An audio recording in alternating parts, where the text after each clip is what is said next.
నమస్కారం N99 news కి స్వాగతం. హెడ్లైన్స్ చూద్దాం. ఏపీ ప్రభుత్వం సంచలన నిర్ణయం. రాష్ట్రంలో సిబిఐకి అనుమతి. ఈ మేరకు ఉత్తర్వులు కూడా జారీ.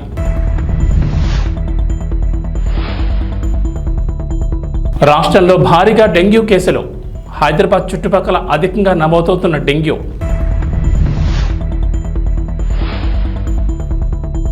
అర్హులైన రుణమాఫీ కాలేని వారికి గుడ్ న్యూస్. రేవంత్ సర్కార్ గుడ్ న్యూస్. మండల కేంద్రాల్లో నోడల్ అధికారులు.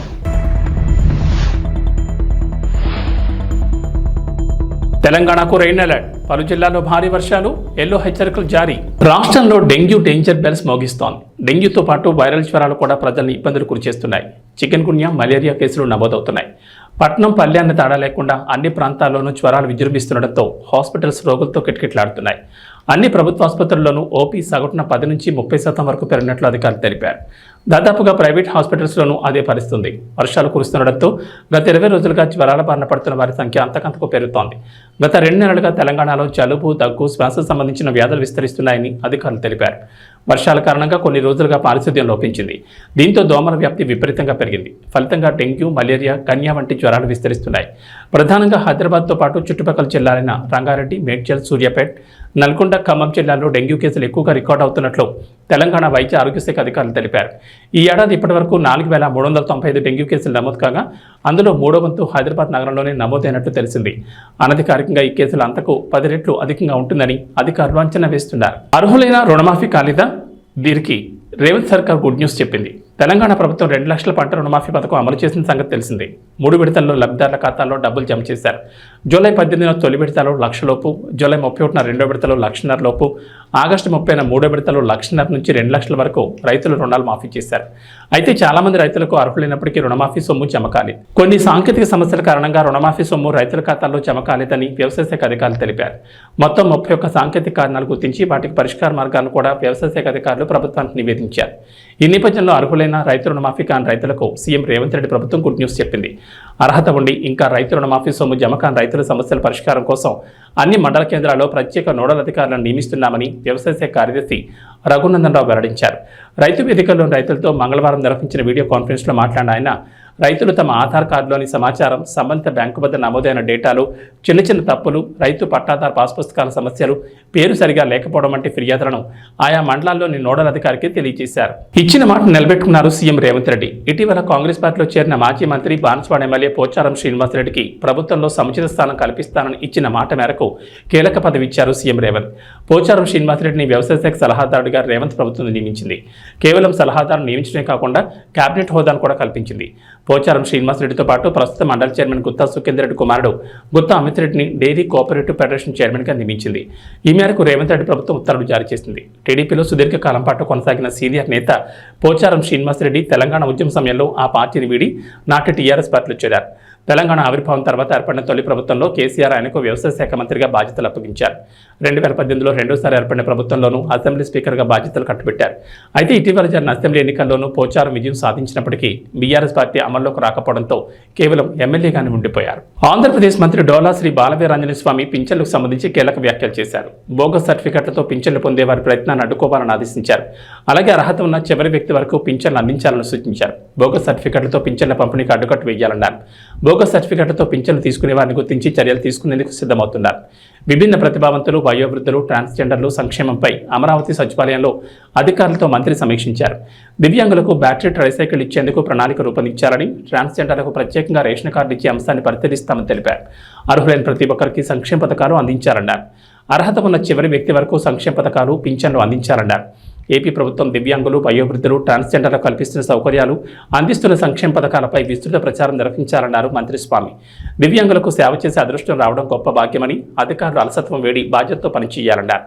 అధికారులు సంబంధిత శాఖలపై ఎప్పటికప్పుడు పర్యవేక్షణ చేస్తూ ఉండాలని సూచించారు. ఆంధ్రప్రదేశ్ ప్రభుత్వం కీలక నిర్ణయం తీసుకుంది. రాష్ట్రంలోని భూభాగంలో తనిఖీలు, దర్యాప్తు చేసే అధికారాన్ని సిబిఐకి కల్పించే జనరల్ కన్సెంట్ను రాష్ట్ర ప్రభుత్వం మరోసారి పొడిగించింది.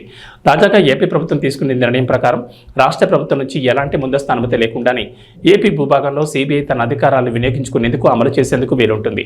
కాకపోతే ప్రభుత్వ ఉద్యోగులకు సంబంధించిన విచారణ అంశాల్లో మాత్రం రాష్ట్ర ప్రభుత్వం నుంచి ముందస్తుగా అనుమతి తీసుకోవాల్సి ఉంటుంది. ఢిల్లీ స్పెషల్ పోలీస్ ఎస్టాబ్లిష్మెంట్ చట్టం 1946లోని సెక్షన్ 6 ప్రకారం దేశ రాజధాని ఢిల్లీ, కేంద్రపాలిత ప్రాంతాలు, దేశంలో రైల్వే శాఖ పరిధిలోని భూభాగం మినహా ఎక్కడైనా సిబిఐ దాడులు దర్యాప్తు చేయాలంటే ఆయా రాష్ట్ర ప్రభుత్వాలు సాధారణ సమ్మతి ఇవ్వాల్సి ఉంటుంది. రాష్ట్రాల భూభాగంలో సిబిఐకి పరిధి కల్పించాల్సి ఉంటుంది.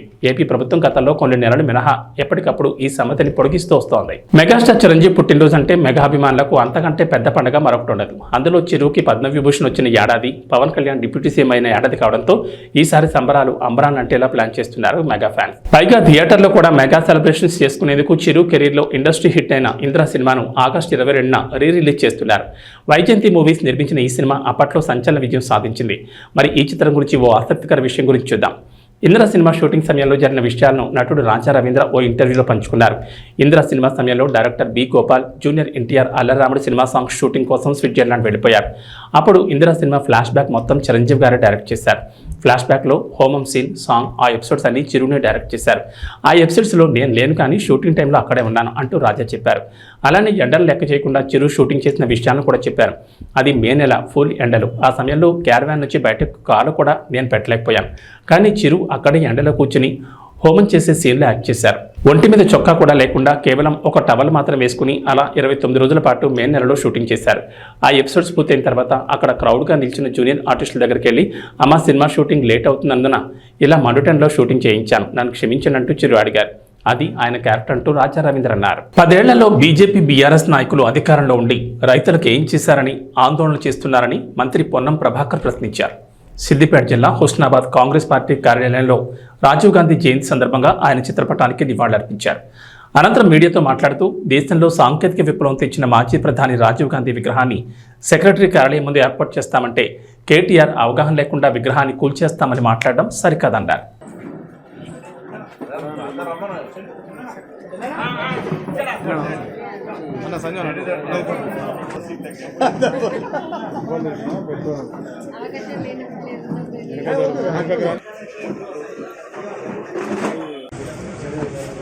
ప్రతిపక్షాలు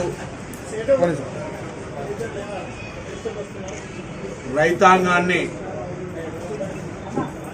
కన్ఫ్యూజన్ చేసేటువంటి ఒక ప్రక్రియ స్టార్ట్ చేశారు. కాబట్టి తెలంగాణ రైతాంగానికి మీరెక్కడ ఆందోళన చెందొద్దు, రైతు రుణమాఫీ పూర్తిగా అందరికీ చేస్తామనే మాట మనం చేస్తాం.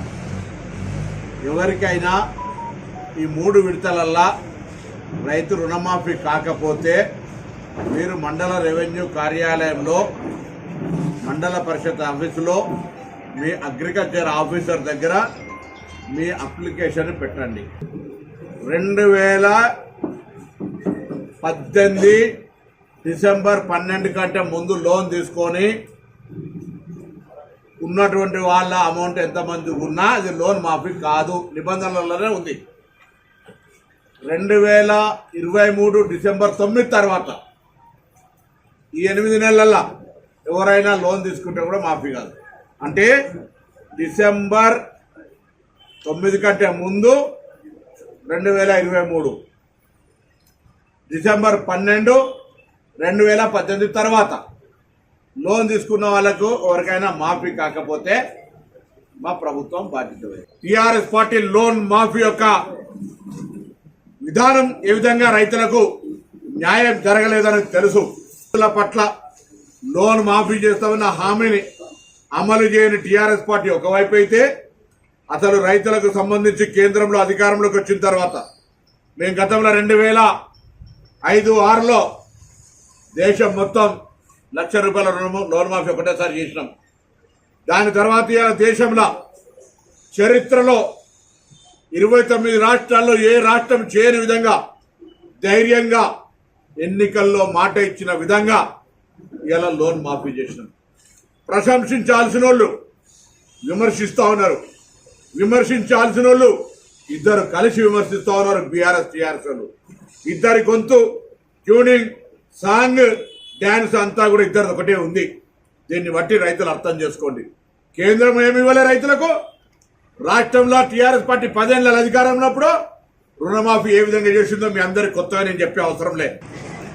ఖాళీ ఉన్నది అక్కడ నేను ఎవరైనా విగ్రహం తీసేసి పెట్టినా వాళ్ళ ప్రభుత్వం వస్తే కూల్చేస్తా ఉంటారు. రమ్మని వాళ్ళ ప్రభుత్వం రాదు కాబట్టి అట్లా అంటారు ఎవడైనా. ఇప్పుడు మేము అక్కడ విగ్రహం దిగలే, ఎవరిని బాధ పెట్టలే.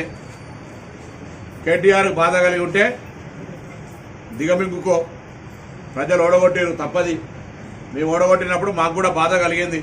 మేము దిగమింగుకున్నాం 10 సంవత్సరాలు ప్రతిపక్షంలో, ఏది పడితే అది మాట్లాడలే, బాధ్యత వ్యవహరించడం. మీరు కూడా బాధ్యత గల ప్రతిపక్షంగా వ్యవహరించు. రాగానే కూలగొడతా అంటే ఇటువంటి మాటలు ఇంకా అహంకారం తగ్గలే అనేటువంటి దాని పార్లమెంట్లో 0 సీట్లు ఇచ్చారు. ఇంకా తగ్గకపోతే ఎవరు ఏం చేయాలి? మహిళల పట్ల మాట్లాడుతున్న అసహన మాటలు చూస్తూ ఉన్నాం. విగ్రహాలు కూలగొడతానని మాట చూస్తున్నాం. రాజీవ్ గాంధీ విగ్రహాన్ని టచ్ చేసే ధైర్యం ఉంటుందా ఎవరికన్నా? కాంగ్రెస్ అధికారం లేకపోతే కూడా, ఒకవేళ అధికారం లేకపోతే కూడా ఈ రాజీవ్ గాంధీ కొరకు దేశం కొరకు ప్రాణం చేసి ఏనా అవినీతి ఆరోపణలు జైలు ఉన్నాడా? ప్రాణం పోయింది, ముక్క దొరకలే, కనీసం అమానత్వం కూడా లేకుండా ఆ విగ్రహం పట్ల మాట్లాడుతా ఉన్నాం. ఒళ్ళు అన్ని దగ్గర పెట్టుకోమని కోరుతా ఉన్నాం. ఏది పడితే అది మాట్లాడితే నడవదు. అది రాజీవ్ గాంధీ విగ్రహం, మా నాయకుడి విగ్రహం. ఈ దేశంను 21వ శతాబ్దంలోకి తీసుకుపోవడానికి 18 సంవత్సరాలకే యువతకు ఓటు ఇచ్చిన నాయకుడు.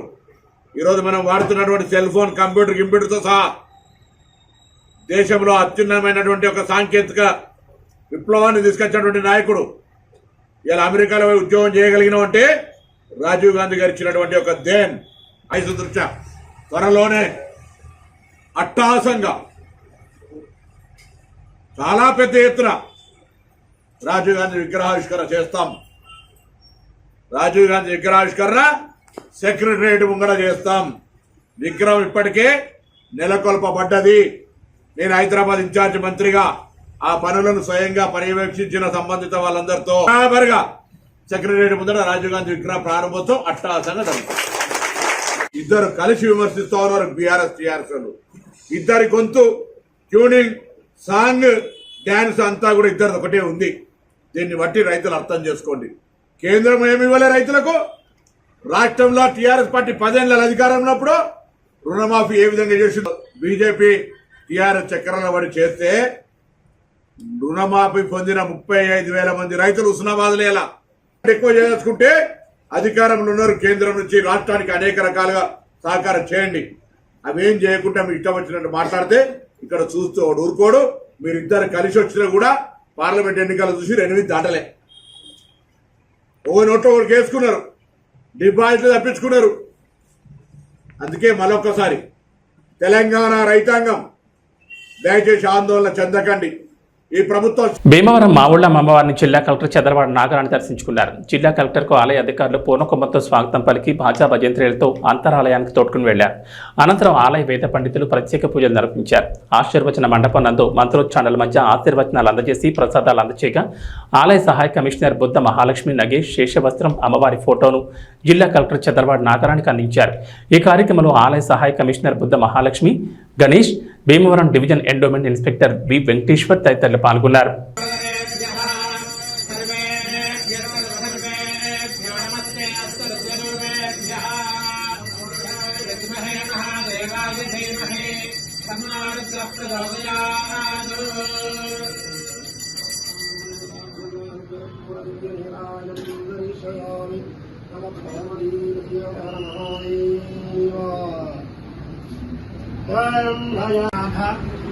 अपराध सहस्राणि क्रियन्ते अहर्निशं मया दासूहं निमित्तिमां मत्वा क्षमस्व परमेश्वरी रामदेवता स्वरूपिणी मावुल्लम्म देवता जो नमः साष्टांग अपराध नमस्कारां समर्पयामि.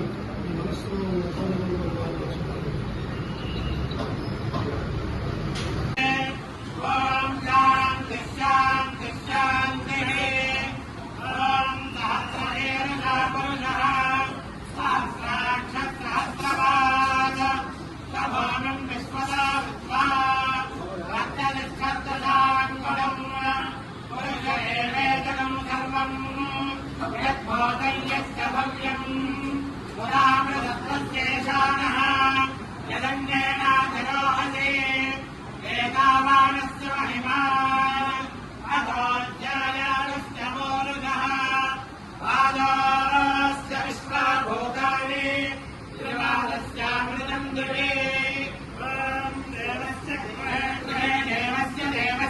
కేంద్ర హోంశాఖ సహాయ మంత్రి బండి సంజయ్ కుమార్ మరోసారి సంచలన వ్యాఖ్యలు చేశారు. లిక్కర్ కేసులో అరెస్టై జైల్లో ఉన్న కల్వకుంట్ల కవితకు కాంగ్రెస్ పార్టీ బెయిల్ ఇప్పించేందుకు ప్రయత్నిస్తోందని అన్నారు. కాంగ్రెస్ సీనియర్ నేత అభిషేక్ సింఘ్వీ కవితకు బెయిల్ ఇప్పించేందుకు కోర్టులో వాదనలు వినిపిస్తున్నారని చెప్పారు. అందుకు అనుగుణంగానే అభిషేక్ సింఘ్వీకి తెలంగాణ నుంచి కాంగ్రెస్ రాజ్యసభ అభ్యర్థిగా నామినేషన్ వేయించారని తెలిపారు. ఢిల్లీలోని కాంగ్రెస్ పెద్దలతో కేసీఆర్ మ్యాచ్ ఫిక్సింగ్ అయ్యారనడానికి ఇంతకంటే నిదర్శనం ఏం కావాలని ప్రశ్నించారు. కేసీఆర్ చెబితేనే కాంగ్రెస్ పార్టీలో ఎంపీ సీట్లు, ప్రభుత్వంలో మంత్రి పదవులు ఇస్తున్నారని తెలిపారు. ఈ విషయం తెలిసి కాంగ్రెస్ ఎమ్మెల్యేలు కేసీఆర్ ఫామ్ హౌస్కు క్యూ కడుతున్నారని వ్యాఖ్యానించారు. మహేశ్వరం నియోజకవర్గంలోని తుక్కుగూడ సమీపంలోని రావిరాల గ్రామంలో నిర్వహించిన సూర్యగిరి ఎల్లమ్మ బోనాల ఉత్సవాల్లో బండి సంజయ్ పాల్గొన్నారు. అమ్మవారిని దర్శించుకుని ప్రత్యేక పూజలు నిర్వహించారు. ఈ సందర్భంగా బీజేపీ రాష్ట్ర అధికార ప్రతినిధి వీరేందర్ గౌడ్, రాష్ట్ర నాయకులు అందెల శ్రీరాములు యాదవ్తో కలిసి మీడియాతో మాట్లాడారు. రావిరాల సూర్యగిరి ఎల్లమ్మ అమ్మవారిని దర్శించుకోవడం సంతోషంగా ఉందన్నారు. అందరూ సుఖ సంతోషాలతో ఉండాలని అమ్మవారిని వేడుకున్నారు. పదే పదే బీజేపీలో బీఆర్ఎస్ విలీనం చేసుకోబోతోందంటూ దుష్ప్రచారం నిర్వహిస్తున్న కాంగ్రెస్ నేతలు బండారం బయటపడిందన్నారు. కాంగ్రెస్ నేతలే కేసీఆర్తో మ్యాచ్ ఫిక్సింగ్ చేసుకున్నారు. కాంగ్రెస్ పార్టీ లిక్కర్ కేసులో కవితకు బెయిల్ ఇప్పించేందుకు ప్రయత్నిస్తుందన్నారు. కాంగ్రెస్ సీనియర్ నేత అభిషేక్ సింఘ్వీ కవిత బెయిల్ కోసం కోర్టులో వాదిస్తున్నాడన్నారు. ఈ దేశం గురించి కానీ, ఈ దేశ ప్రజల పేద ప్రజల గురించి కానీ, ఈ దేశాన్ని రక్షించడానికి మేము ముందు ప్రవర్తించబడతాం. మంచి ఆలోచన వాళ్ళు కూడా సపోర్ట్ చేస్తారు.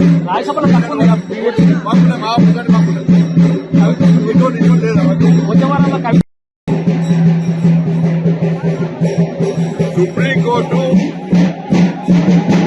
చెప్తే ఒక పార్టీ చెప్తే పేరు ఇవ్వదు. ఇది కోర్టు ధిక్కరణ. కాంగ్రెస్ పార్టీ అట్లా మాట్లాడతారు. కోర్టు ధిక్కరణ.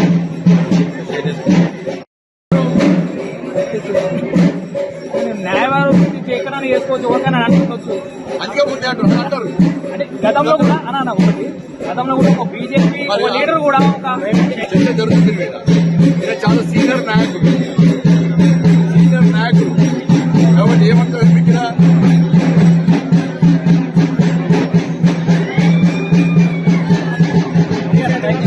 మాట్లాడదు. చాలా దుర్మార్గమైన సంఘటన. అందుకే ఈ దేశంలోని హిందూ సమాజంలో రాబోయే పరిణామాలను మనం గుర్తిస్తూ హిందూ సమాజం జాగ్రత్త కావాల్సినటువంటి ఎవరైతే హిందూ సమాజం పట్ల, హిందూ ధర్మం పట్ల, వాళ్ళ పట్ల అప్రమత్తంగా ఉండాల్సి వస్తుంది. హిందూ సమాజం సంఘటన కావాల్సిన అవసరం ఉంది. బంగ్లాదేశ్ లో దగ్గర పరిణామాలు చూడాల్సిన అవసరం ఉంది. వీళ్ళు మాట్లాడలేరు, వాళ్ళు మాట్లాడుతున్నారు. ముఖ్యంగా మనం ఏం చేస్తున్నామో ఒకసారి హిందువులు అది జాగ్రత్తగా ఉండాలి. ఎస్సీ వర్గీకరణను వ్యతిరేకిస్తూ వర్గీకరణ పోరాట సమితి ఆధ్వర్యంలో నిర్వహిస్తున్న భారత్ బంద్ కృష్ణా జిల్లా మచిలీపట్నం, పెడన, అవనిగడ్డ, కొడివాడ, పామర్రు, కన్నవరం జిల్లా వ్యాప్తంగా అన్ని నియోజకవర్గ మండలాల్లో బంద్ ప్రశాంతంగా జరుగుతోంది. పలు దళిత సంఘాల ప్రతినిధులు బంద్లో పాల్గొని మచిలీపట్నం నగరంలోని వర్తక, వాణిజ్య దుకాణాలు మూయించారు. తెల్లవారుజామునే ఆర్టీసీ బస్టాండ్ చేరుకున్న ఆందోళనకారులు డిపోల నుంచి బస్సులను బయటకు రాకుండా అడ్డుకున్నారు. బంద్ సందర్భంగా ఎటువంటి అవాంఛనీయ సంఘటనలు తవ్వలేకుండా డీఎస్పీ అబ్దుల్ సుభాన్ తన సిబ్బందితో ప్రధాన కూడళ్లలో భారీ బందోబస్తు ఏర్పాటు చేశారు. వర్గీకరణ జరిగితే దళితుల్లో ఐక్యత దెబ్బతింటుందని, ఉద్యోగాల్లో దళితులకు తీరని అన్యాయం జరుగుతుందని దళిత జేఏసీ నాయకుడు జక్కల ఆనంద్ అన్నారు. వర్గీకరణ విషయంలో సుప్రీంకోర్టు ఇచ్చిన తీర్పుపై పునరాలోచన చేయాలన్నారు.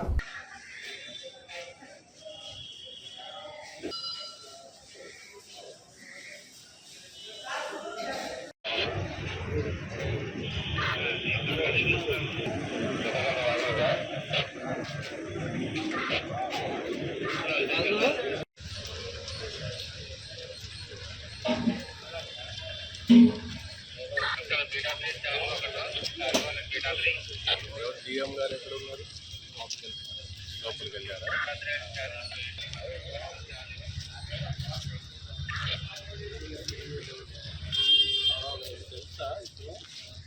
తెలుసా పరిచయం ఉందా? ఎక్కడ డిఎం గారు ప్లాన్ చేసిపోతాం. అదేదో 3 o'clock పినాకి. ఏం పినాకిని? అది పినాకిని అంటే విజయవాడ టు చెన్నై ఒక పినాకి. ఇది దానికి లింక్ సార్. అంటే పినాకిని ఎక్స్ప్రెస్ కి వెళ్ళగోరే ప్యాసింజర్స్ యొక్క సదుపాయం ఉన్నట్లు మనం ఇక్కడ నుంచి విజయవాడ లింక్ సార్. కనెక్టివిటీ దానికి విజయవాడ టు చెన్నై దానికి లింక్ 3 o'clock. దీనికి వెళ్తుంటారు. పినాకినికి వెళ్ళదలుచుకున్న వారు మనకి ఈ బస్సుకి వెళ్తుంటారు. కరెక్ట్ టైం వెళ్ళిపోయింది. గుడివాడ నుంచి ఇక్కడి నుంచి కూడా పెట్టామని పెట్టారా? మిగతాయన్నీ 5 o'clock నుంచి.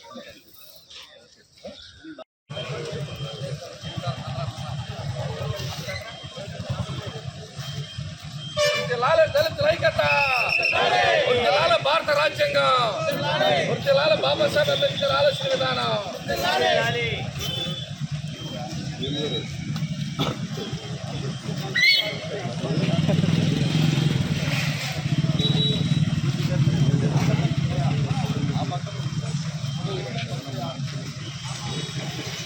వద్దు ఐక్యత ముద్దు, ఐక్యత ముద్దు, ఐక్యత ముద్దు, ఐక్యత ముద్దు, ఐక్యత ముద్దు. అంబేద్కర్ ఆలోచన విధానం, అంబేద్కర్ ఆలోచన విధానం, ఐక్యత వద్దు, ఐక్యత ముద్దు, వద్దు, ఐక్యత ముద్దు, వద్దు, ఐక్యత ముద్దు, వద్దు, ఐక్యత ముద్దు. దళితుల ఐక్యత ఆలోచన విధానం, వర్ధిల్లాలి, అంబేద్కర్ ఆలోచన విధానం. వర్ధిల్లాలి. జై భీమ్, జై భీమ్, జై భీమ్, జై భీమ్, జై భీమ్, జై భీమ్, జై భీమ్. జై భీమ్. ఇక వాతావరణ విషయానికి వస్తే తెలంగాణను భారీ వర్షాలు వేయటం లేదు. గత 2 రోజులుగా రాష్ట్రంలో విస్తారంగా వర్షాలు కురుస్తుండగా తాజాగా రాష్ట్రానికి మరోసారి హైదరాబాద్ వాతావరణ కేంద్రం అధికారులు రెయిన్ అలర్ట్ జారీ చేశారు. నేడు రాష్ట్రంలోని పలు జిల్లాల్లో భారీ వర్షాలు కురుస్తాయని చెప్పారు. నైరుతి రుతుపవనాలు బలంగా ఉండడం, ద్రోణి ప్రభావంతో రాష్ట్రాల్లో విస్తారంగా వర్షాలు కురుస్తాయని వెల్లడించారు. ఈ మేరకు ఆయా జిల్లాలకు ఎల్లో అలర్ట్ జారీ చేశారు. ఇవాళ ప్రధానంగా వనపర్తి, పెద్దపల్లి, జయశంకర్, భూపాలపల్లి, ములుగు, కొత్తగూడెం, రంగారెడ్డి, మహబూబ్ నగర్, నాగర్ కర్నూలు, సిద్దిపేట, జోగులాంబ గద్వాల, నారాయణపేట జిల్లాలో భారీ వర్షాలు కురుస్తాయని చెప్పారు. అక్కడక్కడ ఉరుములు, మెరుపులతో పాటు పిడుగులు పడతాయని, గంటకు 30 నుంచి 40 కిలోమీటర్ల వేగంతో బలమైన ఈదురుగాలులు కూడా వీస్తాయని అన్నారు. కుండపోత వర్షాలకు ఛాన్స్ ఉన్న నేపథ్యంలో ప్రజలు అప్రమత్తంగా ఉండాలని వాతావరణ శాఖ అధికారులు సూచించారు. అవసరమైతేనే బయటకు రావాలని చెప్పారు. ఏబీ బులెటిన్ విశేషాలు. నమస్కారం.